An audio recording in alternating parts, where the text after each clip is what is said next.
All right, everybody. There'll be others joining, but we're going to get started. This is the Southern California Water Dialogue. I'm Connor Everts from the Environmental Water Caucus and the Southern California Watershed Alliance. I am co-chair with Dee Zink from Met. Um, we will be doing our full program today, and we have a great lineup. So I'm looking forward. I realize some people might be joining later, but we're going to go through the basics for those of you that have been with us before. You know them, but the next slide.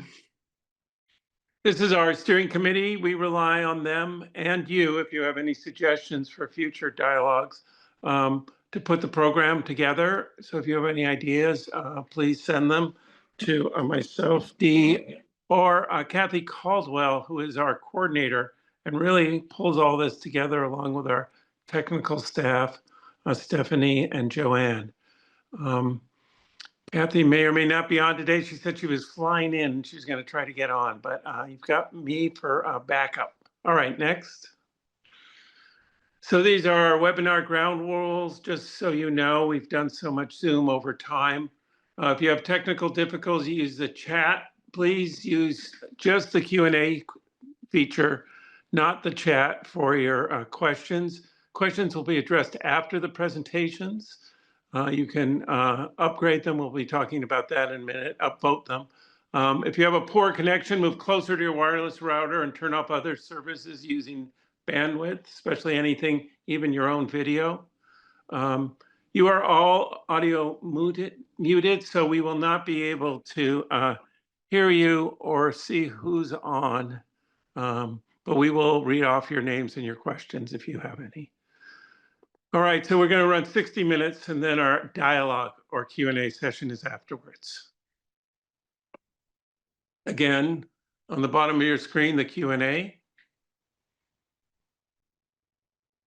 Type in a question. You can upvote by hitting the thumbs up icon. That'll move. If enough people do it, the question up towards the top of the queue. Here's our agenda. I introduce the first speaker, then they'll go on and introduce each other. We have the presentations. Again, the dialogue, the Q&A is usually done by Dee Zink, but she's in a remote location at Jean Camp out on the Colorado River Aqueduct. So I'll be doing it again today, and then I'll make some just concluding remarks and discuss our next meeting as well.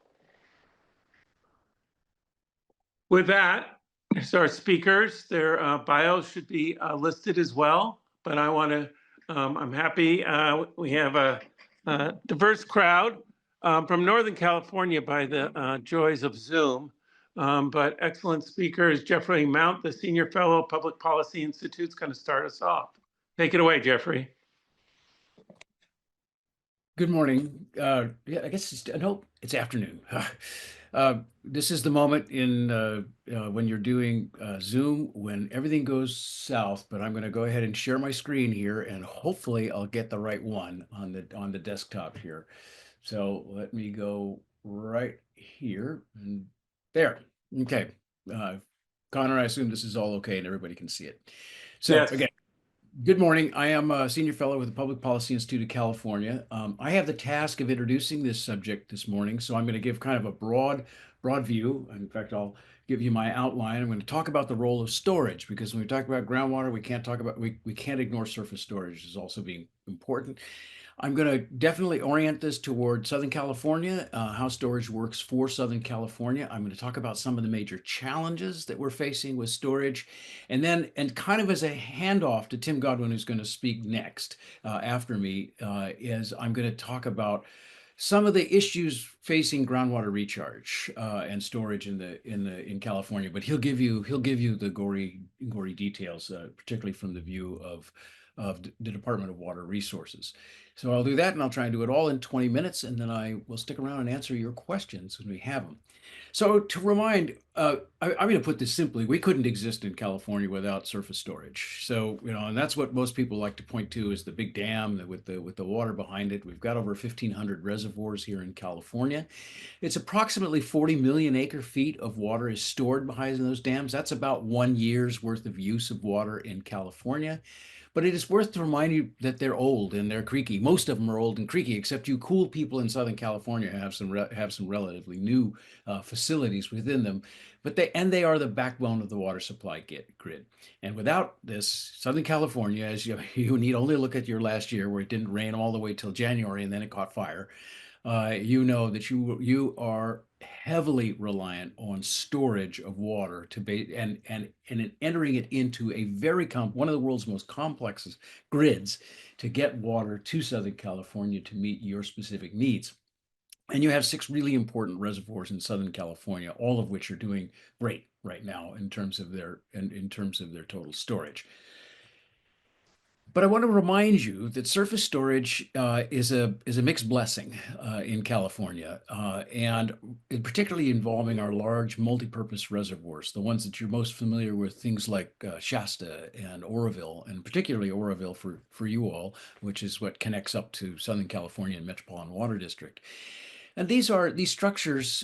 The phrase multi-purpose means we've got a number of purposes that are in tension in terms of managing that surface storage. And of course, when we think of them, they were built for water supply. That's why they built them, most of them.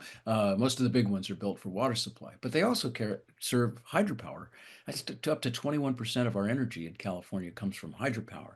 And never, ever underestimate the political power of someone with a bass boat. Recreation is incredibly important. It's a multi-billion-dollar industry on our reservoirs.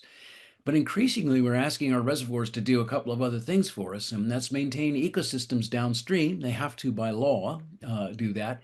And they're also increasingly reliant on them for maintaining water quality downstream. This is particularly important to Southern California, which gets so much of its water from the Sacramento-San Joaquin Delta.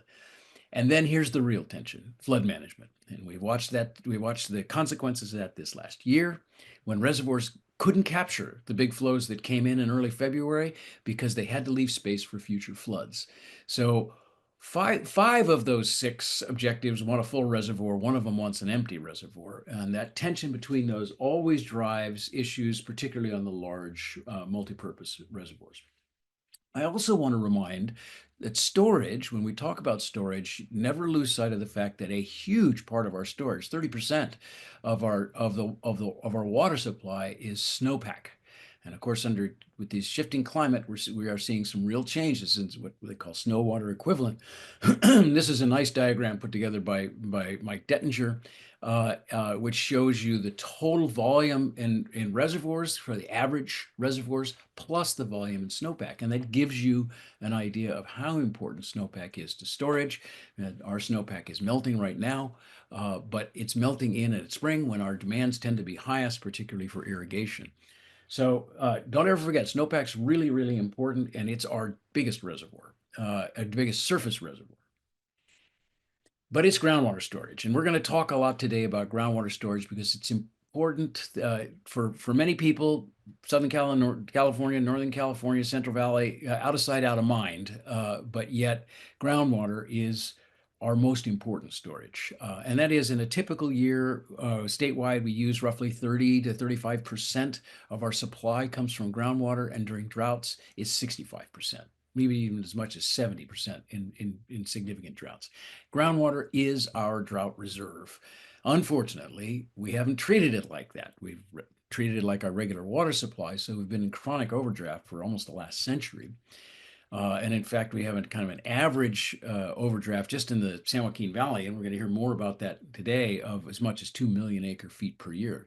That's more than you all. That's about twice what you all get from the Delta in a year. So the overdraft is pretty significant. That said, the legislature has stepped up under Governor Brown and put forward the Sustainable Groundwater Management Act. You're going to hear a lot about that. Its short name is SGMA. And that is to achieve sustainable groundwater management by 2040 for the critically overdrafted basins and 2042 for other basins. This is a painful process. This is the most transformative legislation in the history of water since the so-called modern water rights system was established in 1913. And it is transformative, but it is setting us up for a long-term sustainable future in water management. It's just going to be real painful because it involves a lot of demand management, as you'll hear from Aaron Fukuda later today, and a big emphasis on improving groundwater recharge. So both are absolutely necessary. And I do want to mention PPIC. My organization has written extensively about this, so you can go online to our website and look at some of the reports that we have. We have said the most incendiary thing, that if we don't really tackle this problem well, we're talking about 900,000 acres of land that'll have to be fallowed in the San Joaquin Valley alone just to get sustainability, with the loss of more than 50,000 jobs and a 2.3% decline in local GDP. That's not statewide, that's local GDP. So that's problematic. Okay, that's an important economic, social, and environmental issue, and so that's why we really have to pay attention to groundwater. But here's what it means for you, and the other speakers can talk about it. The LA Basin requires on some exchanges of water within the San Joaquin, because you get your biggest importer is water from the Sacramento San Joaquin Delta. And there's water banking that goes on in the San Joaquin Valley, which is likely very important to water supply in Southern California. So this is why this is important. It may be over the hill from you, but it's very important. So finally, I do want to remind all of you, none of this works, this whole storage thing, without a very elaborate, perhaps the world's most elaborate conveyance system, which moves water hundreds of miles. For you, it's from the Colorado River, as well as from the Sacramento San Joaquin Delta, and a little bit of water from the Owens Valley. This long distance transport is because we, in our wisdom, we decided to put our people and most of our crops in places where it doesn't rain. So we have to move water great distances around in California. So you can't lose sight of the fact that infrastructure is essential to basically meeting this. So I'm going to say something that some of you will view as dismissive, but this just comes from being in the trenches for decades in water. The age of large dam construction projects is over. The hydraulic era, as we called it in a book back in 2011, really ended at the end of the 20th century. We are looking at a few new reservoirs being built, particularly the Sites Reservoir, which is a 1.8 million acre foot reservoir, and some others in the system, but really nothing like we saw in the mid to late 20th century. So that's over. We built dams in all the good spots. They're too expensive these days. We have to find other options for storage. And so our opportunities are limited. I put this up here to remind you, many Californians, or the majority of Californians, supported Proposition 1, which had embedded within it more than $2.5 billion to improve water supply infrastructure. The Sites Reservoir will be receiving some of that, along with a handful of other projects. But the total amount of storage associated with that entire water supply infrastructure program is pretty small. I mean, even at its best, it would be on the order of 7% increase in storage capacity, but the actual yield is much less than that. So 1 to 2% increase in yield. So we at PPIC just don't see surface storage as a great opportunity. However, there are significant opportunities in increasing the amount of water we store in groundwater. It is a lot of potential storage. And what we have been arguing for years is that there's more than 100 million acre feet, 2.5 times what we have in surface storage that's available to us now in groundwater storage. And if we do a much better job of wet year management to get us through the dry years, and others are going to cover this, it really will help. It will not solve the problem of groundwater overdraft that we have now. That's got to come with demand management as well, and investments and improvements in conveyance. But we really do have this opportunity to substantially improve the way we store water in the ground. And it is much less expensive. It's certainly easier to permit than building new surface reservoirs. You don't lose it to evaporation. There's all these benefits associated with groundwater recharge that we think, we at PPIC feel very strongly is a place we need to put a lot of effort. Again, you're going to hear about that from the other two speakers. But the one caveat I wanted to throw out before Tom Goodwin talks, and he's going to be next, he'll be shortly, is that you need to think that just because we have all this groundwater storage, well, it doesn't mean an increase in abundance for Southern California, or an easy increase in abundance for Southern California. So to remind, you're connected to the State Water Project, which brings water into the basin as part of the State Water Project, and with most of that water coming right out of the Sacramento-San Joaquin Delta, which lies at the confluence of the Sacramento and San Joaquin River and is the head of the San Francisco estuary. That pumping is complicated, and anybody who knows that and knows that this is the hub of our water supply system. It's also one of the most intractable management problems that we've got in California. So, in water problems we've got. So the thing to keep in mind is that in putting in groundwater recharge reduces the amount of water that flows into the delta, which has the potential to impact the amount of water that can be exported to Southern California out of the delta. So there's some trade-offs there that we actually have to worry about. And there are a series of rules and regulations, which I'm really not going to bore you with right now, about when you can and cannot export water and how much you can export out of the delta that will be affected by the groundwater recharge. And the State Water Resources Control Board is struggling with how to regulate and permit this. The situation is simple on the Sacramento River, which is where most of our water is, as it flows into the delta, through the delta, and out into San Francisco Bay.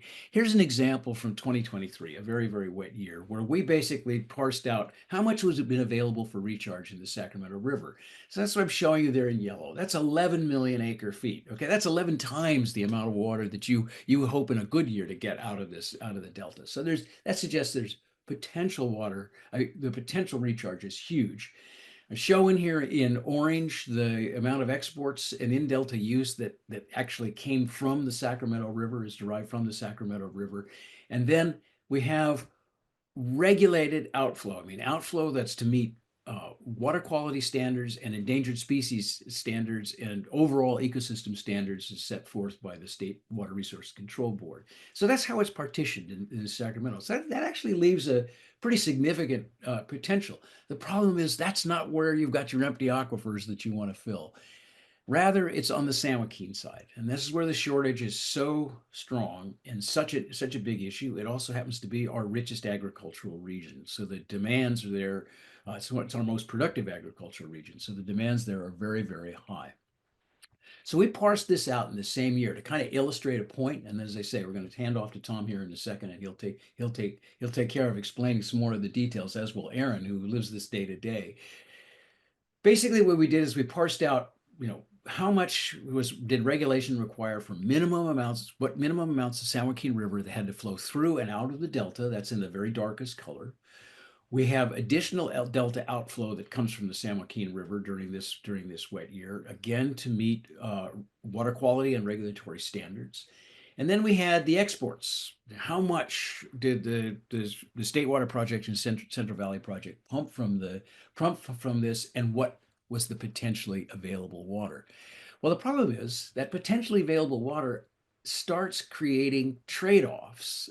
If you start first of all, no one's going to want to. We don't have the capacity to take all that water, but we can take a chunk of that water and use it for groundwater recharge.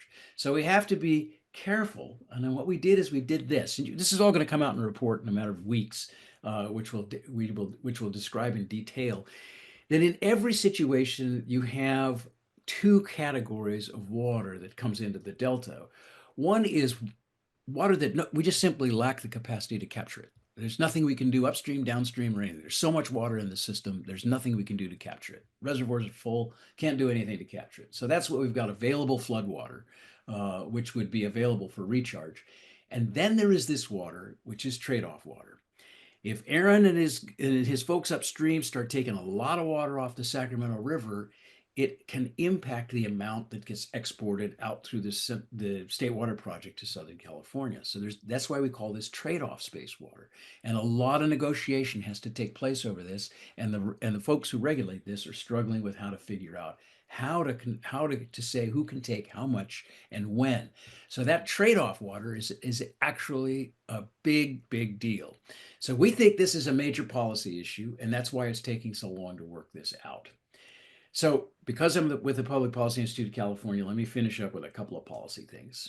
First, we really need to get to this balance between who takes how much upstream and who takes how much downstream. Once they've all had their water rights met, that's a really big issue. This has to be worked out in policy discussions. So this is nothing that can happen overnight. And by the way, as I'll mention here, agreements about this are probably really powerful. But one of the worries is the people in the headwaters will say this is this is an area of origin where this water comes from, and we got a first right to it. And now suddenly you have people fighting over it. And, people are always fighting over water. That should be nothing new to anybody on this call. We estimate roughly you could have easily, without impact to anybody, have put 600,000 acre feet of water into storage upstream of the Delta on the San Joaquin, both in 2017 and 2023, very wet years, probably more than that. If there is a relationship between the exporters and the upstream users, this is really important, and that's why we show this picture on the right of the cooperation between Metropolitan Water District and others. You can begin to parse this out because something magic happens in a wet year. The exporters run out of places to put their water. And when they do that, you should be trying as hard as you can upstream to stuff it into groundwater and put it into groundwater. This is why we're really encouraging recharge partnerships between the exporters that you rely on in Southern California and the upstream diverters like Aaron, who's going to talk to us here. And we think that will be key. And we have, of course, as PPSC, we have lots of recommendations for how to streamline this and get things going. Getting projects started is still a major hurdle. The permitting is still a hassle and needs to be worked out. And we need to have lots of local incentives for landowners to participate in this, to unlock this potential to make it cost effective. So I see this as a potential. You can, even during modest floods like you had in 2023, use this to actually manage flood control. So lots of potential. I just wanted to set this up before I hand it off. So thank you to you all. I want to hand this off now to Tim Godwin, who is the advisor to the Sustainable Water Management Deputy Director at DWR. All yours, Tim. Thank you very much, Dr. Mount. I really appreciate that. It's a great setup, and hopefully I can fill in some of the gaps from the state perspective, the Department of Water Resources. Thank you all for having me here today. Let's see, I'm trying to share my screen. Here's the slides. Pardon me for a moment. We will get this going. And I'm assuming you all can see this, correct? Anybody? Yes, we can. Thank you. All right, well, thanks again. I think that Dr. Mount really set up a lot of the background here about how the state manages our water resources, where the high demands are, and the importance of our conveyance system and its function. I know as we start to look towards climate change and what is happening to our systems, we are recognizing the need to be very adaptive. We need to create flexibility. And I think Dr. Mount really laid out some of those flexible points that we need to improve upon and rethink policies and regulations in the state to create those flexible spaces to make adaptation more streamlined and easy to do. That said, just start off with the slides here. What we've been recognizing is California is starting to enter kind of a whiplash phase. You can see the distribution of dry periods at the top portion of this graphic.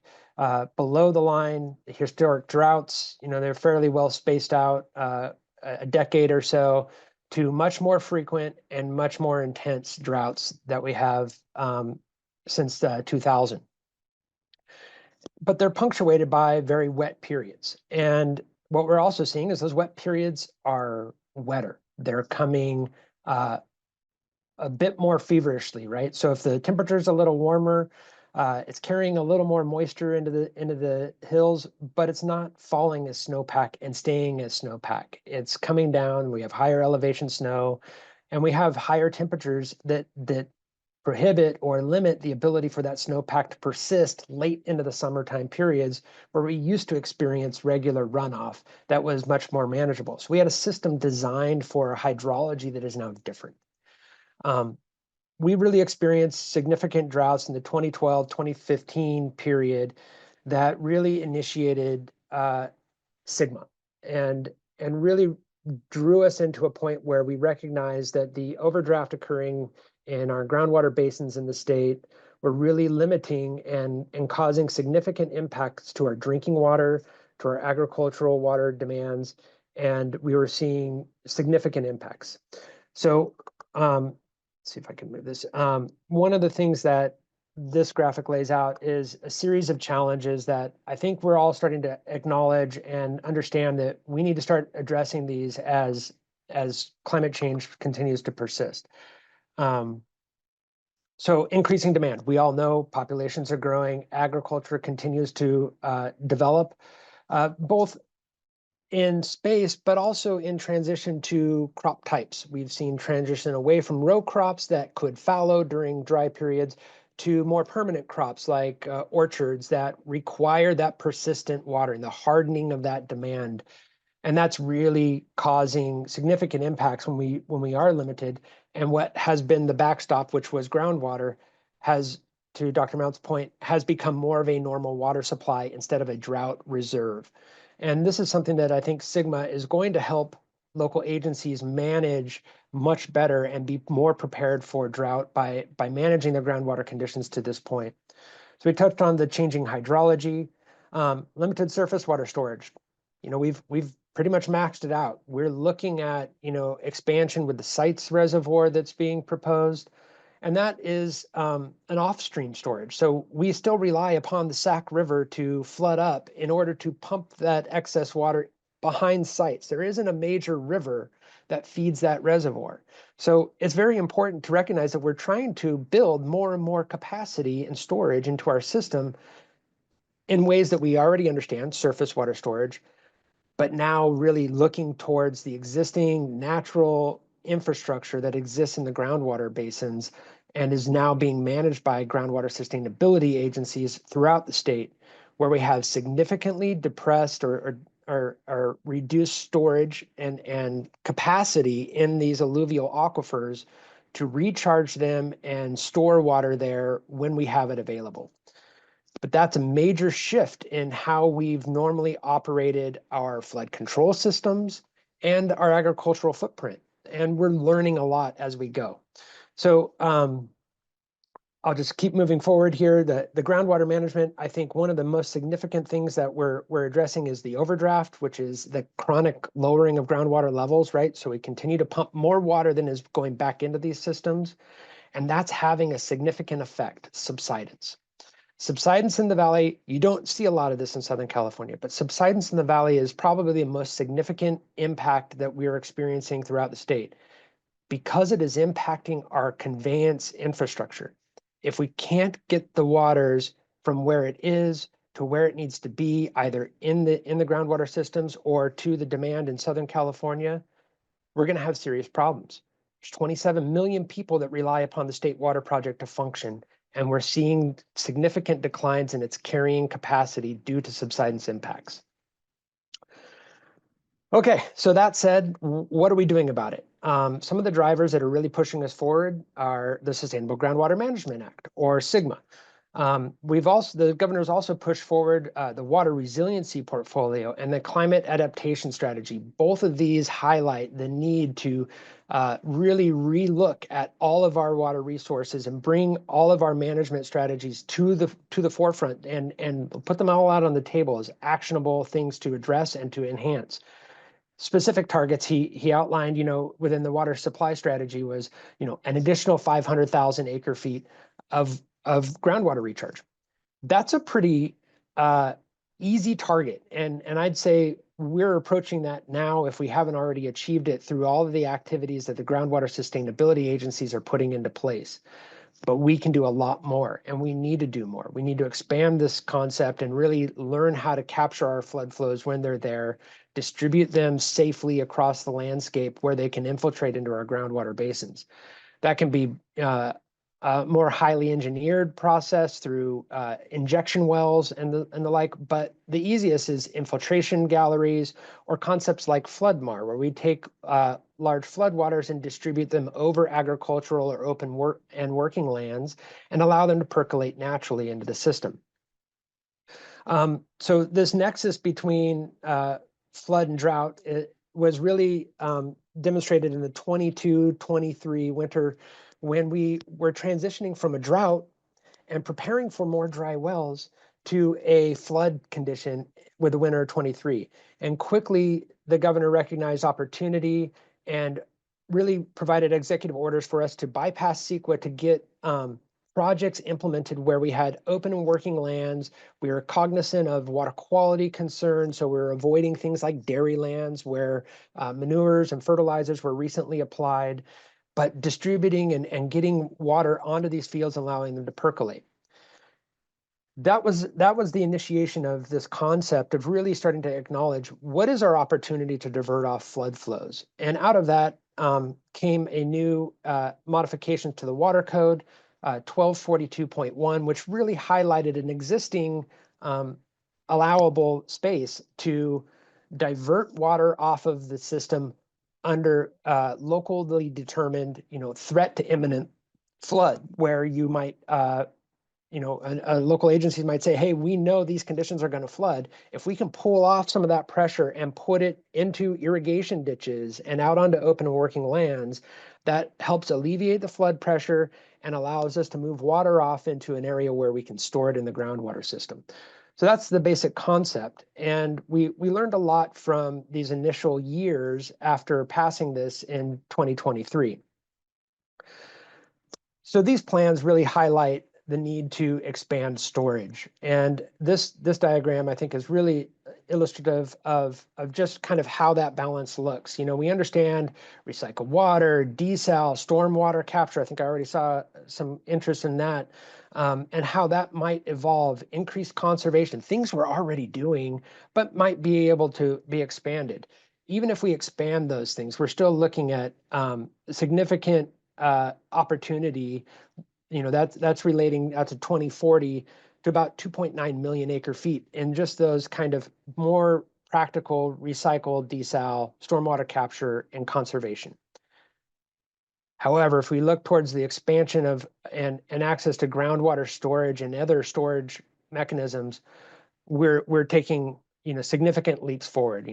4 million acre feet of storage, and really looking at how we can shift our management strategy from reliance on a persistent snowpack that lasts well into the season to something that is more active, where we have to capitalize on the water when it is available and where it is available.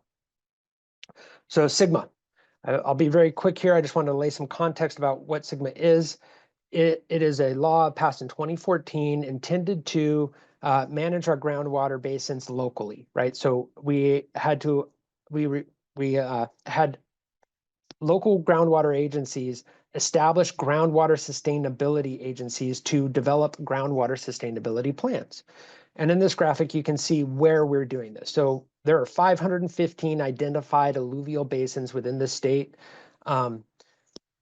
Of those, we did a prioritization process looking at the importance of groundwater in all of these. 94 of those rose to the top as high or medium and in need of management. SGMA makes a unique distinction in those high and medium priority basins. It also identifies 21 critically overdrafted basins. And it established different timelines for those critically overdrafted basins than those other high and medium priority basins. So effectively, they needed to create plans by 2020 in those critically overdrafted basins and reach their sustainability goal by 2040. And it's no small lift. So what does this look like? DWR, we're one of 2 state agencies that serve a purpose in SGMA, but most important are all of the stakeholders, the beneficial uses and users of groundwater within these basins. These groundwater sustainability agencies are local agencies that are representing those stakeholders and those interests and those beneficial uses and users, and need to consider those interests when establishing their plans. So SGMA really focuses in on undesirable results. What are the things we're trying to avoid in this basin? And they need to think about this over the basin scale. So these aren't small areas, these are large areas. These GSAs, there's usually multiple GSAs in each basin, and they need to coordinate and come together to develop this plan and implement it. And the point is to avoid chronic lowering of groundwater levels, significant reductions in storage, seawater intrusion. There's an issue that affects Southern California basins rather uniquely. degraded water quality conditions, land subsidence, right? We've highlighted that already, and depletion of interconnected streams. This is the first time in law where we've started to recognize that all of our water is connected. Our surface water bodies are connected to our groundwater bodies, and they need to be managed in a way that acknowledges those connections, given how we manage water in the state. So just in the interest of time, I'll keep plowing here. Current state of play right now, we have 87 approved groundwater sustainability plans throughout the state, and only seven that we found inadequate. And these 7 are in the most significantly overdrafted basins and have been for many decades. This is a normal course of business in those regions. And, Aaron can talk about this quite a bit, but they had a heavy lift and a lot of conflicting interest and their plans were challenged. Doesn't mean there are bad plans, just means they needed some work. And our sister agency, the State Water Resources Control Board, serves as a backstop in SGMA. And so these agencies are now working with the State Water Resources Control Board and trying to address the deficiencies the department found in the plans so they can return back to the department's oversight and continue implementing their plans. So there's been a lot of progress made by all of these agencies, and they all did a significant lift to get to where they were, even being found inadequate. But I'd say there's several that I think are close to coming back to us already. So it's turning around quickly. We're seeing progress and actions, and I think it's going to be really beneficial to keep those locally managed basins moving forward. So I want to touch on SGMA or on subsidence very quickly here, just to elevate the importance of this condition. What this graphic illustrates, you can see the hotter colors are where we have significant subsidence. This is subsidence since 2015, since SGMA began, and it ranges from anywhere from 1/2 foot up to 5.5 feet of subsidence in these areas since SGMA has begun. And one of the critical intents of SGMA is to avoid or minimize. So avoid means if you don't have subsidence in your basin, manage it so you don't ever see it. If you have subsidence, you need to minimize it. And that's very important because what we're seeing is significant impacts to our conveyance structures that flow through these zones, right? Where groundwater overdraft has allowed the depressurization of the confining layers, the fine grained sediments, to collapse. And as those collapse, so does the surface. These systems, these conveyance systems, are gravity fed. So as you perturb the pathway, it's going to limit the amount of water that can flow through it. So it's very important that we start to address these. This graphic illustrates that this isn't a new phenomenon, right? We've known about subsidence since the 20s. And since we started pumping groundwater for agriculture in the Central Valley and other places in the state. So it's very important that we keep our eye on the ball here, that SGMA is finally in a position to help local agencies address this, but it's going to take everybody contributing to address these issues, the longstanding issues, to protect our state infrastructure that are so critical to move the water when we have it to where we need it. And, just highlight a couple of notable impacted canals, the Frank Kern Canal. These aren't trivial repair jobs. $326 million to repair this canal. And subsidence continues to exist there. So those repairs that just recently finished are being impacted currently. And we need to address the root cause before we start to address some of these repairs. On the San Joaquin River, the Red Top and Sac Dam areas, $90+ million. Not really sure what the total bill on that was. East Side Bypass, that's a flood control structure being impacted by, and water conveyance structure being impacted by subsidence, $250 million.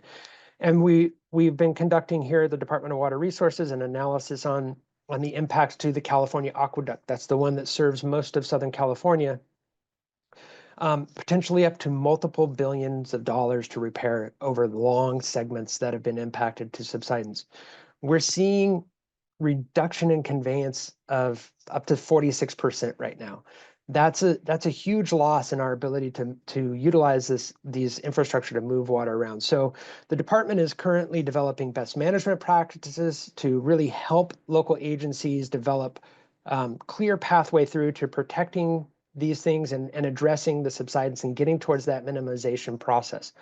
It's going to be a heavy lift. And to Dr. Mount's point, these are some of the pains that we are going to experience collectively as Californians, because it is so vital to the health of our state, to our agricultural economy and our agricultural business, and we need those things. Okay, back to some fresh air a little bit here. Again, what is the department doing? The department's been focused on technical assistance. We've come out, we've been doing evaluations of the watersheds. What waters are available? How can we move these waters through the systems? Where can we conduct recharge? As Sigma started, we began a program to do a unique effort using aerial electromagnetic geophysics. That's the helicopter you see over on the right. We flew around the state with this hoop and effectively evaluated the conditions of the subsurface, knowing where sands and gravels are versus clays and silts. Sands and gravels can communicate much more water more quickly, right? So it's very conductive is the term. And we're looking for those vertical connectivity pathways so we can really get water deep into these aquifers and really help to suppress subsidence, but also put water into storage for later use during drought periods. We're gonna need to tip the scale. I think Dr. Mount was correct, and demand reduction is going to be part of this. We need to pump less groundwater. So conjunctive use of our surface water and groundwater systems is going to become critical to us really balancing out the load and maximizing the irrigated agriculture we have to the extent possible. Planning and regulatory assistance, we've been really working with our water resiliency programs and looking for opportunities to expand our flood capture, flood MAR. We've been working on with the state board and working with the water rights programs, trying to streamline those permitting processes. We also have been rolling out financial assistance throughout. We've issued over $500 million to help these local plans be developed, but also get the projects going that really help to augment that supply and get recharge effectuated. We have Prop 4 coming. This is our climate change bond and is really going to allow for a great expansion of these project implementation grants for Sigma, but it is also introducing a land repurposing, multi-benefit land repurposing program out of our Department of Conservation to help regions really address this need for demand reduction, where we are likely to require pulling out agricultural fields from irrigated agriculture and putting them to another use. So we're trying to find funding mechanisms to support the local agencies in this transition period. So back to the flood flows and how we can capture some of these things. We have existing water rights structure. Dr. Mount referred to these. Our water rights system was established in 1914, so that's where we started from. And we had the choice back then to manage groundwater at that point and develop a water rights system. We elected not to. And so groundwater has been, the right to that is an overlying right. If you can pump it and put it to beneficial use, you have a right to it. However, Sigma's coming in and saying, yes, you have a right to it, but we need to be reasonable with that use and developing allocations to not overdraft these basins. Our projects, our Central Valley project and State Water project, both rely upon our water right structure. They have a dedicated water right, and they too access floodwaters. So when we had floodwaters in 2023, we were really moving a lot of excess water into the system throughout the system. We filled all the reservoirs in Southern California. We've moved a lot of water to flood MAR programs and infiltration basins throughout the Central Valley, a lot in Owens Valley as well. So really looking to how we can capitalize on that and store. So the new water rights, these are kind of current state of play. There's a temporary water right and a standard water right. I'm not going to get too deep into those, but we've been working with the State Water Resources Control Board and local agencies to effectuate some of these and learn about how we can optimize those and keep them moving forward. And we continue to do that. But the capture of the flood flows, this is 1242.1. When there is no water right to those, the flows are well in excess of the claimed water right. That's where we want to be able to expand those things. So we've seen in 2023, over 400,000 acre feet were diverted to 90,000 acres. We got that into storage. We saw significant surplus water moving through the State Water Project, Central Valley Project. And I think this is a lesson, a call to arms, I think, for many of the local agencies that they need to expand their ability to capture these flood flows. So developing these plans about when we can divert off, when it is a flood condition, is very critical to complying with that law. So in 2024, we saw 0 water diverted off when we had flood conditions in these basins because people weren't prepared. So the department is now working with these agencies to help develop those thresholds and those plans and guidance for those plans to really start to move this process along about how we can think about flood water and water supply in the same tone. So water year 2025, we saw an increase, right? So we dug in deeper. We worked with local agencies. We captured 500,000 acre feet, not a lot.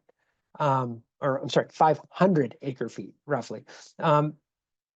We also, State Water Project also had a Stormflex, and they worked with people to capture an additional 16,000 acre feet that they moved off to contractors. One thing to note is the Delta Conveyance Project during the year 2025, had it been in place, we would have been able to move an additional 700,000 acre feet out of the Delta into storage, into our groundwater basins. Big miss, right? And that's because we don't have that piece of infrastructure. And that's the dichotomy that Dr. Mount was alluding to between the Sac River system and the San Joaquin River system. Sac was flooding and high flows and lots of water, but we couldn't capture it because of the water quality and ecosystem rules around the pumping plant adjacent to the San Joaquin River. So it's very important as we get into these details around the Delta and what constrains our pumping and the necessity for added flexibility through improved conveyance structures like the Delta Conveyance Project, that these are opportunities where we can capture more water when it's available and where it's available. So these are the things we're working for. I'm not going to dive through this. I think we've touched on most of these things, but I think some of the most significant things, and you'll hear about this from Aaron, we need detailed water accounting within these groundwater basins. We need to build trust with the folks there trying to really implement these plans and increase storage. Trust that their water that they store is going to be available for use. And that includes the contractors who may develop new partnerships with the local agencies to store water there temporarily, but there's a benefit and an exchange that can happen that adds benefits for both entities, increased storage and availability. We really need to address the subsidence issue. We have to protect our infrastructure, our conveyance systems to be able to move these waters when and where we can. We need to improve banking. We need to have clear rules about how we bank long-term groundwater in the system to protect against subsidence, but also protect against long-haul droughts. So I'm going to stop there. I really appreciate everybody's time. And now I get the pleasure of introducing Aaron Fukuda. Aaron Fukuda is the GM of Tulare Irrigation District, interim GM of Mid-Cahuilla GSA, and one of our Sigma leaders. He is leading the way in how to implement. So Aaron, take it away.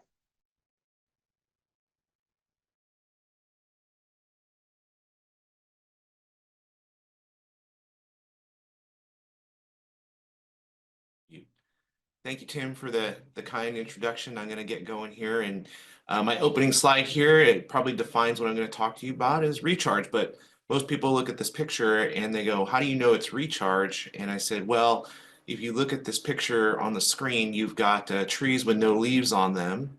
You've got flood irrigation happening, but you can see a drip line running down the center of the tree. So this tree is normally irrigated with a drip system, but this grower was doing some winter irrigation for recharge, and I was able to capture some pictures of it. So I'm going to cover how we're going about our Sigma compliance, which is all about recharge. Just give you a geographic positioning of where I'm at and what I manage. This is the Cahuilla Subbasin. I'm the interim general manager of the GSA. I liked the comments about Sigma being, one of the most transformational pieces of legislation and very difficult. I can 100% agree with that. It's a very difficult proposition. On the other side of it, it's very rewarding to when we get the results. Little information about our irrigation district that's partnered with the GSA, which we are partnered with the city of Visalia and city of Tulare. We are a old irrigation district formed in 1889, about 65,000 irrigated acres, 300 miles of earthen canal. The reason it's highlighted is that is one of our best recharge components. Our canals are not lined and they percolate surface water into the groundwater system. We have about 1,300 acres of recharge basins spread out across our district. So we actively use those in the winter months. We have an average annual surface water supply of about 150,000 acre feet. Those come from two supplies, the Kaweah River system. Those are pre-1914 water rights on a fully appropriated stream. So I know Tim talked about having access to the high flood years and using the executive order. In our subbasin, we did not use that executive order. We didn't have the need because it's all fully appropriated and all the users use that water supply. Our CVP supply, we have a 30,000 acre foot class 1, the more reliable supply, and then a wet year supply of 141,000 acre feet. Notable mention is that in the best year, we've only accessed about 50% of that class 2 supply. And we're a small family farm made up district, about 200 growers, average size about 300 acres, mainly a dairy industry. A lot of that dairy industry was brought to our area from Southern California, but we also have some walnuts, almonds, and pistachios. We used to be cotton ground. When I was a kid, this was all cotton around us. Cotton is a great crop. It grows and uses about 2 to 2.3 acre feet per acre, and it grows between June and September, and then the rest of the year the ground is idle.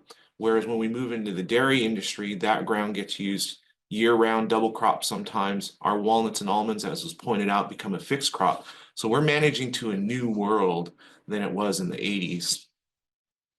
Our district, this is just a map, and you can see all of our recharge basins and all of our canals. We have, again, 300 miles, not all of them within the district. We have upstream canals. So it looks kind of like a vein and artery system and distributing to main organs where you're supplying blood and recharge. So we can get to almost everything within our district and percolate water into the groundwater system. So to start our story on Sigma compliance and groundwater recharge, we initially started our 2020 plan with this concept because we had all these basins and we knew how to do that and put water in the ground. We're going to lead with projects. We're going to build more of them.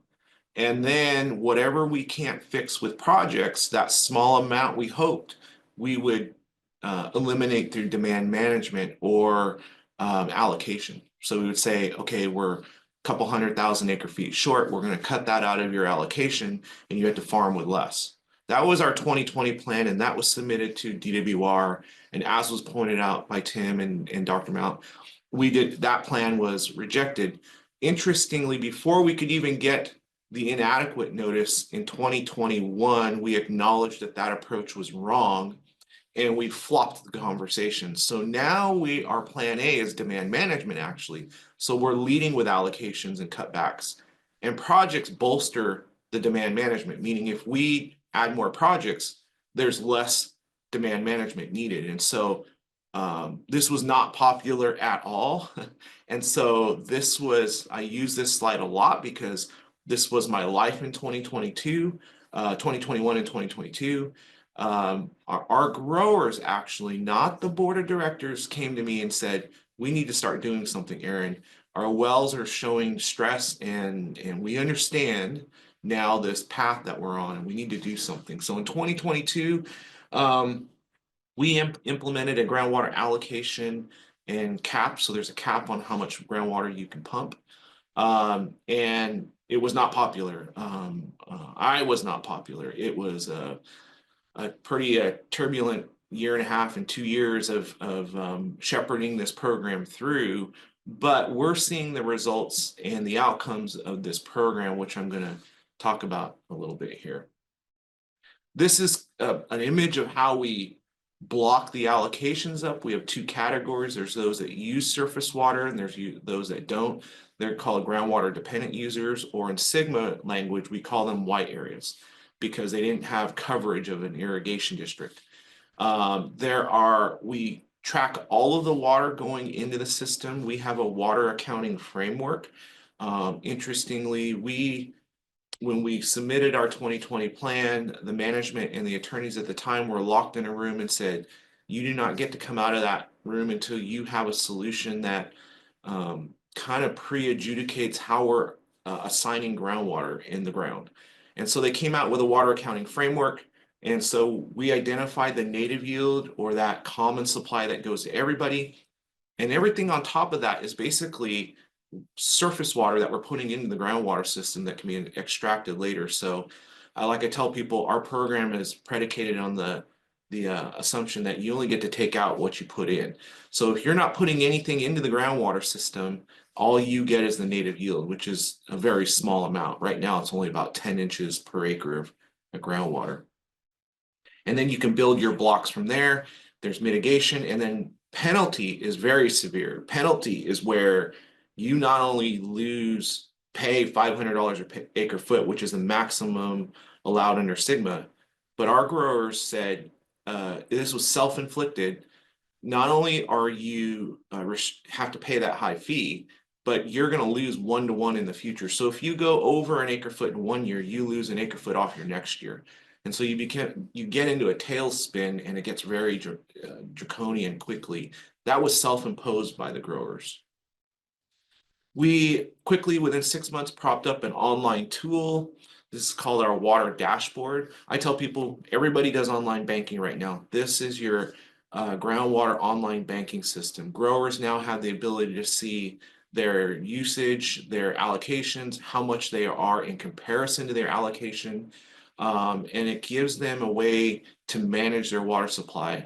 Some of our growers have explained to me they didn't realize what they were missing in their programs, and this is what was missing, was the ability to have a water budget or plan for them so they can set their cropping patterns. So what happened, interestingly, with this program that was implemented in 2022, which was seen negatively and not very well received? In 2023, if you remember November 2022, weather reports were coming out, 50% greater chance of it being dry. And by December, we were seeing atmospheric rivers line up, and our two supplies went out of control. We had water coming out of our ears. We fired up our system, and typically even in the wettest of years, we're going to fire up our system and get to about 350 CFS and maybe a dozen turnouts on, and we have to beg those people to come on, because if you remember, when it's raining, it's wet outside, you can't get out to the field. In the wintertime, our growers, that's their downtime. So going out and putting water out in the field wasn't a natural practice. However, we did not realize that our allocation and our system or demand management inherently had an incentive tool embedded within it. The tracking tool, the water dashboard, looks at over application of surface water as groundwater credits, and it gives you groundwater credits for it. So the day we opened up the phone lines, and within 24 hours, I think, we had 80 plus, actually now we think it was around 120 to 130 turnouts on, and we were running about 750 cubic feet per second, or 1,500 acre feet per day, compared to 350 or 700 acre feet per day. So we had basically doubled our sinking capacity in the fields with a phone call and an email. So where is that water going? It was basically going to field irrigation. A majority of the irrigation was just going into the groundwater system. We did fill up our entire canal system and then all of our recharge basins. During that 2023 period, there were reports, news articles, reporters, CNN was out here, MSNBC, everybody was out here reporting on the flooding that was going on. But if you stood in our irrigation district, that picture that I showed you, it was people were putting it out. We did not overtop one canal, but yet we moved the most water we've ever moved. So what we discovered was our program historically was this, TID was doing all the hard work, doing all the recharge, digging the holes, putting the water in the ground. And with our emergency ordinance and our allocation system, now everybody was pitching in. And so it makes the lift so much easier when everybody works together. And the results were tremendous. Some pictures of our recharge basins during that time period. Again, no flooding in the area. We put them in our basins, put them out in our field. This is what it looked like out in the field. It looks like irrigation, to be honest. But again, no crops, no leaves on the trees, and water in the fields. That water is just percolating down in the groundwater system. We diverted historically the highest diversion rate we've ever had in our record. Even 83, we surpassed 83. That's about 6.3 acre feet per acre. And then to the fields, this was a bigger record. We shattered all of those, including 83, by diverting about 200,000 acre feet to the fields. And generally speaking, our rule of thumb is our irrigation district, 50% of what we bring in goes into the ground, 50% goes to the turnout. So this fits all of the records that we had. Groundwater levels rebounded tremendously during that time period, some as high as 30 to 40 feet. And so we were seeing the response that we needed to see. And how are we looking into the future and doing things differently? You heard some discussion about SkyTEM and DWR. We actually ran the SkyTEM system back in 2016-17 time period. And so we could get a good visualization of our subbasin, and particularly we ran some extra stuff within Tulare Irrigation District so that we can know what our future, what's the plan. If we didn't know what our lithography and our underground looked like, we couldn't make a plan. So this is our subbasin lithography. Blue is clays, yellow is sand. So you can see on our western side, we have a huge holding capacity, that storage capacity that's talked about by Dr. Mount and Tim. And on the east side, we don't have that much storage capacity. So we are looking at large banking operation and recharge operations out here on the west side. Interestingly, on our west side is where is our groundwater dependent or white areas. We also have invested, and we now have purchased and are implementing a totem unit where we can go out and go down to the field level and then determine, what does the field look like? Can we get it through the top 5 feet fast? And how fast can we get it down to those lower aquifers? So we use SkyTEM on a large scale, totem on a small scale. Then we'll go do some independent corings and testing to really sight things in. So what is our game plan into the future? Recharge basins, again, very costly. I don't envision single one-off recharge basins. We are looking at multi-benefit projects, mainly focused around disadvantaged communities where we can put water underneath their drinking water wells. This is the Okieville recharge basin. Okieville is up here in the upper corner here. That water is going to slide underneath that community. Or we're looking at habitat projects where we can restore the habitat in an area. Winter irrigation, or what's called on-farm recharge. We're going to continue to enhance that program. We have growers that have now caught on to this. We had growers that didn't know what was going on. They got confused. Now they have their own field set up for on-farm recharge. We're partnering with DWR to get some pumps on hand to be able to move water to fields that couldn't access water. We'd like to get up to 1,000 CFS of on-farm recharge. We're working on banking operations, what I call small-scale banking operations, where we go into areas that don't have subsidence, and we can put water in the ground and recover that water and send that recovered water to areas that are seeing subsidence so that they don't use groundwater. And then our most exciting project that we're working on right now in partnership with the Water Blueprint, which we're a member of. I saw some slides there on the partnerships with Southern California, is a large regional groundwater banking operation in that area to the west of our subbasin, where we have a huge holding capacity. And what we will do is set up a retired farm ground into large recovery systems where we can put the water in the ground and recover it. And actually, we're partnering with the irrigation districts that have surface water supply that can't be brought in. We actually have supplies in San Luis Reservoir we can't get over to our east side. We would trade that water to Southern California in dry years and bank this water on the west side. And we think it's a really fantastic opportunity for us to partner with other folks, including Southern California, on large regional banking. So that's a quick snapshot of what I'm doing on the ground here in Cahuilla Subbasin. I'd like to say that none of this gets done without the support and the partnerships that we have. Largely the support comes from the growers and the landowners. They're the ones that are doing this actually. I'm just the one telling the story. And then the partnerships. Partnerships with DWR, State Board, PPIC, Sustainable Conservation, folks like that that are out there really leading the way and helping us understand what we're doing, the things that we need to avoid, the things that we need to pay attention to. So this is a statewide effort. I'm happy to be a part of it and really glad that I was invited to have this conversation with you folks and really looking forward to the dialogue here. Thank you, Aaron. And I want to thank both Tim and Jeffrey for a great setup for our dialogue. Lots of information, but a lot of background to it well and some practical applications.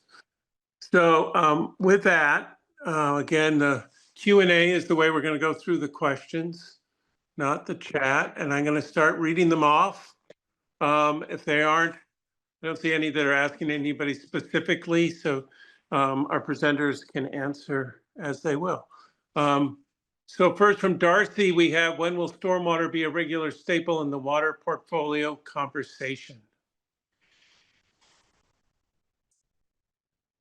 I know in our subbasin, 100% of the stormwater is captured and put back in the ground. Not only that, all of our wastewater treatment plants, which have some stormwater going through them, not by, I don't think they design it, it just happens to sometimes make it through the treatment. So all of our major cities, City of Visalia, City of Tulare, are recycling their water back out to either recharge or agricultural usage. We have tertiary water coming out of the City of Visalia that comes to Tulare Irrigation District, and secondary water that goes out to growers in City of Tulare. Thank you. I know it's a big issue in Southern California too, because we have urban stormwater programs that are building on the ones we already have as well. So it's good to hear what's happening on the ag side. All right, Evelyn. Charming actually asked, does the PPIC support the building of Sites Reservoir when there'll be a need to be a significant conveyance built to support sites? So, to be clear, PPIC rarely comes out in favor of anything. We're a nonpartisan organization, steer it down the middle, annoy everybody some of the time kind of place. We have looked very closely at sites and have raised the issue that the benefits of sites are greater flexibility in operations that are likely to occur, particularly for the State Water Project and the Central Valley Project, which is why they're major investors in it. And it is a massive infrastructure investment. It's the big one, and in the Central Valley right now, is until we get, if and when we get around to building the Delta Conveyance Project, the so-called tunnel. So, as I say, we actually have been arguing now for a decade. We need to make major investments, both infrastructure investments and policy investments in storage. But as you heard from my talk, the fastest, cheapest, easiest is right now to really emphasize groundwater. So beyond sites, we've got a couple other projects which are coming online, which will help. But the big number is really in groundwater storage. Thanks, Jeffrey. And, you know, there is another environmental perspective on this that we didn't have on the panel today, but maybe we'll have in the future as well, a response to some of these issues. So I guess that's kind of a follow up with Charming again. Lots of information about storage and exports, but what about habitat and restoration? I think all of us can weigh in on that. That's in my portfolio in particular. For most of this groundwater work, Aaron worries about this groundwater dependent ecosystems. This is a big question. Tim also sweats the details over this. I think we're still in the process of working that out. Is probably the best way from a scientific perspective. And that was part of the requirement of Sigma. Other habitat investment, that's a whole nother session, Connor, that I think you guys may want to do as part of the dialogue, is what we do going forward in major investments in habitat, and how we do it. So that's a very short answer to a long question. In our Okay. subbasin, we're kind of trying to target our investments and strategies into areas that can get habitat returns, right? So let's look along our streams, our channels where we can set up flood zones, get the water out. We received a $10 million multi-benefit land repurposing grant through the Department of Conservation. Those are all habitat restoration projects. Interesting, what we're finding on a lot of the habitat restoration is habitat restoration takes a large amount of water, right? And a major investment in water, because you can't start habitat without water unless you want to sacrifice it down the road, because you might end up in a drought cycle. So it becomes its own fixed demand until you can get it going, and then the established system can up and go. So we're dealing with that issue, and then we're also just dealing with some of the other oddball ones, like how do you create habitat that's not like an island, right? And you get consistent corridors and things like that. So yeah, large conversation. I think it's a whole nother conversation. You guys ought to bring some folks in, like River Partners and those folks that are doing it on our behalf and we're partnering with. Yeah, and I'll pile on just real quickly. I think the Healthy Rivers and Landscape program that is really just getting started is a significant step in the right direction. It's really looking at addressing the habitat and not just a solely flow-based solution.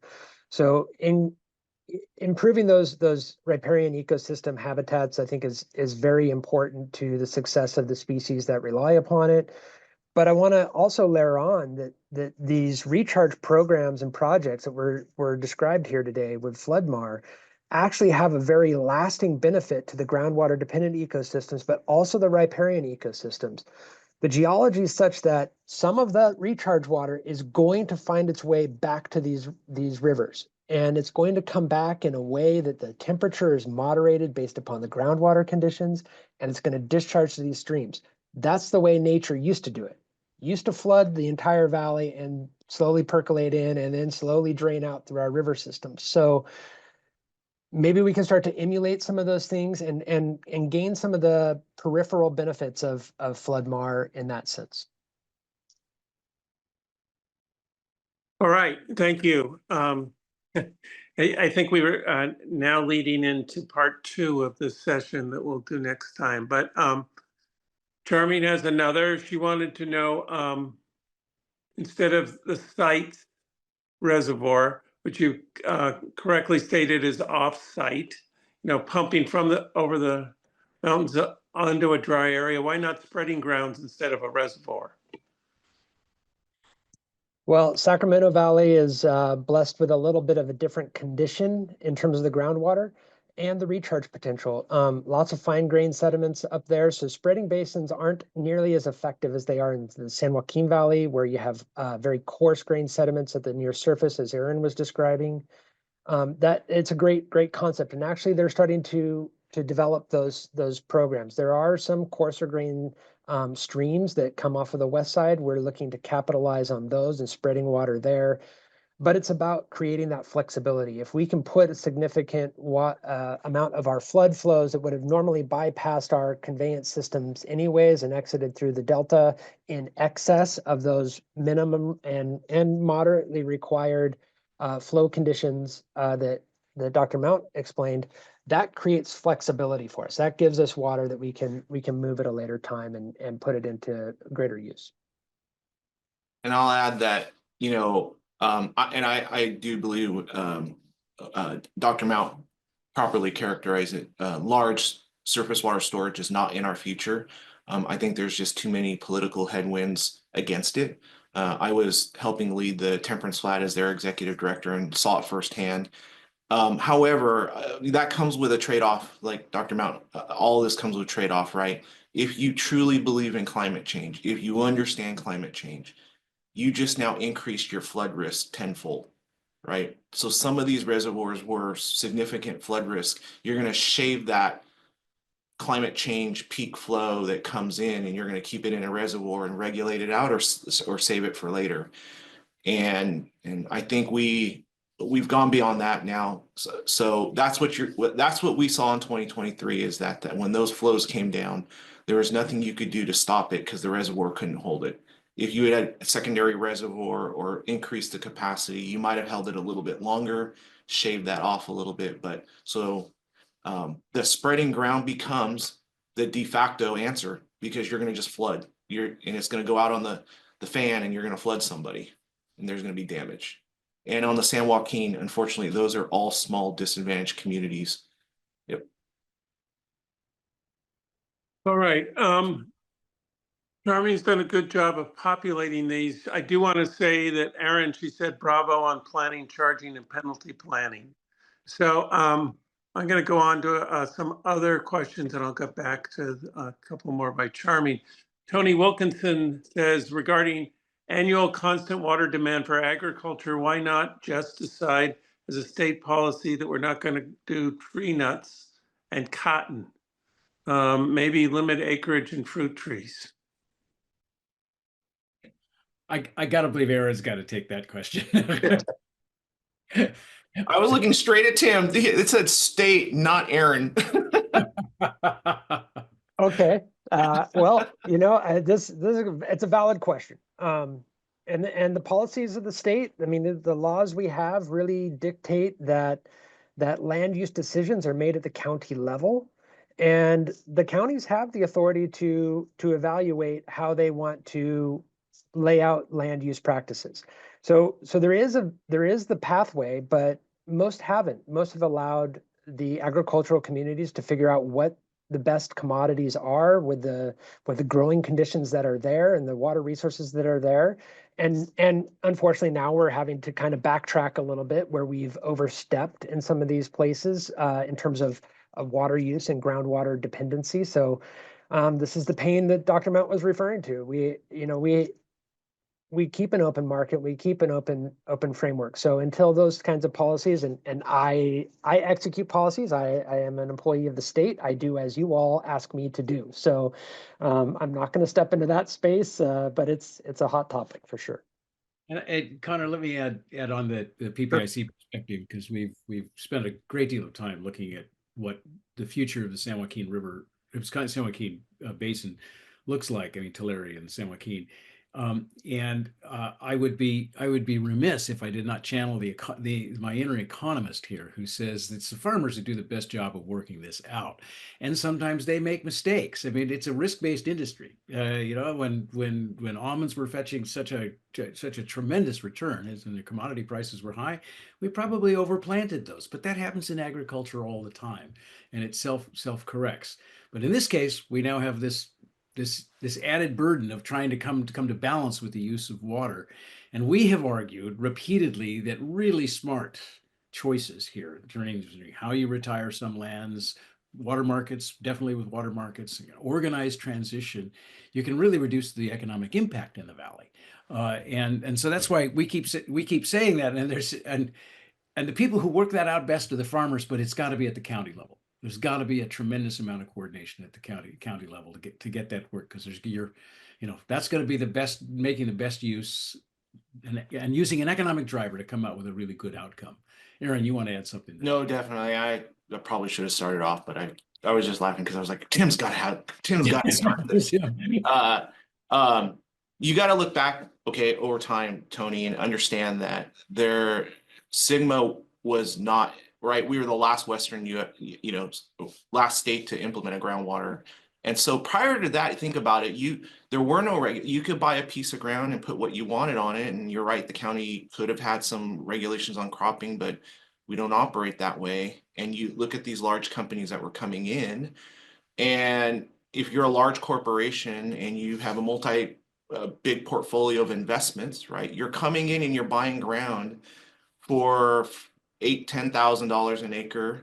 You're getting a grant from the state to put in a drip system because that was the big deal. You know, let's efficiently create, you know, agriculture. So you got a grant, you put in the system, you're a big corporation, you're investing in some other tech company, and you made $1 billion on that project.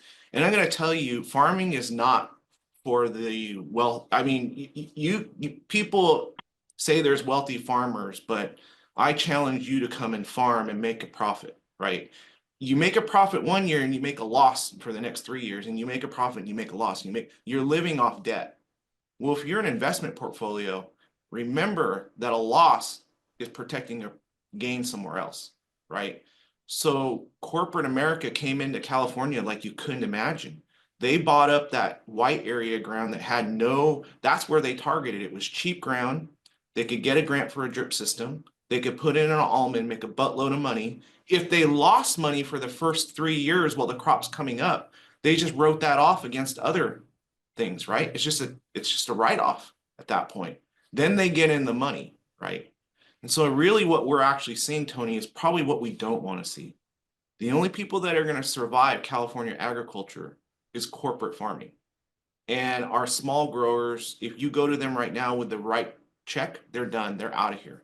So we're losing that 200 number was 230 not long ago. Our small growers are either consolidating or selling out to bigger corporations. So we have a concern, actually the opposite, is giving some tools and flexibility. I liked how Dr. Mount said our goal in our subbasin is to give our growers as many tools in their toolbox as they can and let them go to work. Because if you can imagine, if you run a 80-acre plot of trees, that's thousands of individual biological units you have to take care of, right? And feed. I'm not doing that. Yeah, I can't even do my vegetable garden. So long answer, sorry, but passionate about it. Thank you, Aaron. You know, and tariff already came into the, you know, free market of almond prices as well. And so we're seeing changes, as was mentioned, in the commodity prices as well, let alone the other impacts that are happening. But that's a good segue into the next one from John Armstrong, which kind of continues with this. In April of 2023, Bloomberg Green News reported that insurance behemoths TIAA Canada and USB from DC were funders of deep water pumping for the almond industry. If you can't stop that, what are you really accomplishing? I don't think we have to answer that, but I think that's a good statement. I think we've just discussed it as well, unless anybody has something they want to add. Okay. Charming Evelyn again says more diversions from the DCP, which is the Delta Conveyance Project, the latest iteration of what was once known as the Peripheral Canal, but essentially bringing water under the Delta and south to the pumps. The Delta smelt, which is extinct, question mark, at the cost of juvenile salmon and the loss of their habitat, and the cost of recreation, and at what cost. So multiple questions embedded there. Again, maybe not what we're discussing here. I think we should actually now target a dialogue on all these other issues as well. But if any of you want to respond to that. I mean, I will, because we've been talking about this for a very long time. In fact, I think I've got an origin story related to all of that. Raising this 20 years ago is a problem. Evelyn, I want to speak to you directly and say, Charming's your first name. Oh, sorry. Sorry. I thought it was Charming. Okay, Charming. I want to speak to you directly, and I'll catch lots of others. And where we at PPIC, we've looked at this extensively over the last 15 years, and been examining this. And this is what it boils down to: is you shouldn't take complex policy things and make them this simple, but it does boil down to this. To maintain water supply reliability for the exporters from the Delta, you are probably going to have to build some kind of isolated facility. All all the forces are arrayed against continuing reliability of supplies from the Delta. So you either do that as a matter of policy, or Aaron and everybody else in the San Joaquin system and Southern California adapts to declining reliability. That's the basic policy choice. And of course, being PPIC, we're neutral on that, right? We're agnostic about that. One is improving reliability supply, while the other is adapting to declining reliability. Both are policy choices. What makes it harder, again, particularly in Aaron's part of the world, is you also have Sigma, which is producing a tremendous pressure on the farm economy on the San Joaquin Valley right now. So you add those together, and I actually showed a slide in one of my earlier ones that showed sort of declining available water in the San Joaquin Valley associated with Sigma, the climate change, and increasing regulation. So one of those factors is that very issue, the Delta Conveyance Project, otherwise known as Peripheral Canal, when Connor was a young man. It was so long ago. And actually, Connor, so was I. So this is kind of where we are. It's that kind of a trade-off. You're either going to have to learn to live with a declining reliability from the Delta through the State Water Project and the Central Valley Project, or you're going to probably have to build some kind of an isolated facility like that to maintain that reliability. That's a tough one. And we're still allegedly in the process of studying this, continuously studying this. Now $250 million have been spent on basically studying this very project. So it remains one of the most complicated and difficult and thorny questions in water in California, and it's still unresolved. But that's what it boils down to, basically, those two choices. Feel free, Tim or Aaron, to wade in. But I just want you to know, as usual, the weasels that we are at PPIC, we're agnostic. These are two policy choices. By the way, I personally got yelled at by Arnold Schwarzenegger and Dianne Feinstein on the same day for that very thing I just said, because I didn't say which choice you should make. It's a policy choice.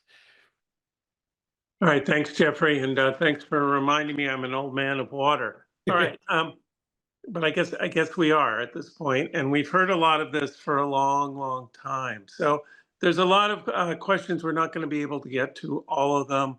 A lot of them are actually statements. I suggest you look at what's listed here. But I do see David Peterson asking, what are some of the most promising approaches to address competing issues in the trade-off water as categorized by Dr. Mount? Well, I think Aaron can answer that one better, Dave.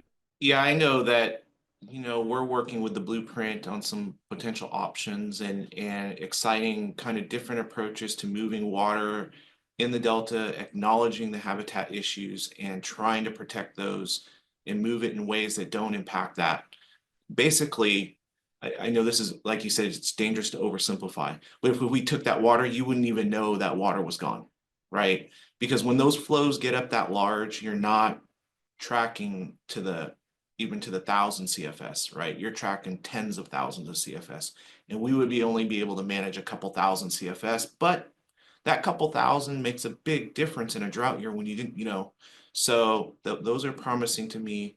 I think potential partnerships we have in our banking operations, and that's talked about the conveyance. If we can move water, we can store water. If we can store water, we can help each other out in dry year, right? Somebody can call me and say, I'm short and I'm in danger. That includes habitat, right? I think we often leave this conversation out about, well, drought is only meant for ag or municipalities, but in the dry years, the environment's going to need some water too, right? And we're going to need to bank some water around the state in order to meet those needs. And I don't think we're doing a good job right now with that either, because the reserves, the wildlife reserves and the other places are struggling right now in dry years. So that's exciting to me. And then to me, I think overall, the acknowledgement that Sigma, there was a big period of time when people thought Sigma couldn't happen, right? Like there's no way that that's going to be pulled off. There's no way that that's going to be, the state can't do that. And I think what we're seeing is that it's not that the state is doing it, we have to do it, right? We have to figure out how to live within our means. Otherwise, we're just gonna take our future away from us eventually. So I think that is promising in itself. Like, we've made this self-acknowledgement that we got to get this done. All right, thanks, Aaron. Robert Rennie says, how was the ET model chosen for the emergency ordinance? And maybe for those urban people who may not know what ET is, you could explain it briefly. Yeah, I didn't hit on that too much as a kind of a deep dive into it. We monitor and measure based on evapotranspiration. And that's an alternative to putting meters on all the wells. So again, I had about 6 to 9 months to put together a allocation, tracking, and monitoring program with thousands of wells out there. It just wasn't feasible.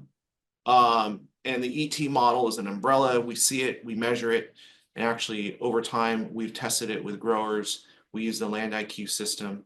The satellites see how much energy is being exchanged at the ground level, and it can tell how much water was removed from the, I call the water cycle, right? Water is in a water cycle. It's either coming up or coming down into the groundwater system. ET measures how much was removed.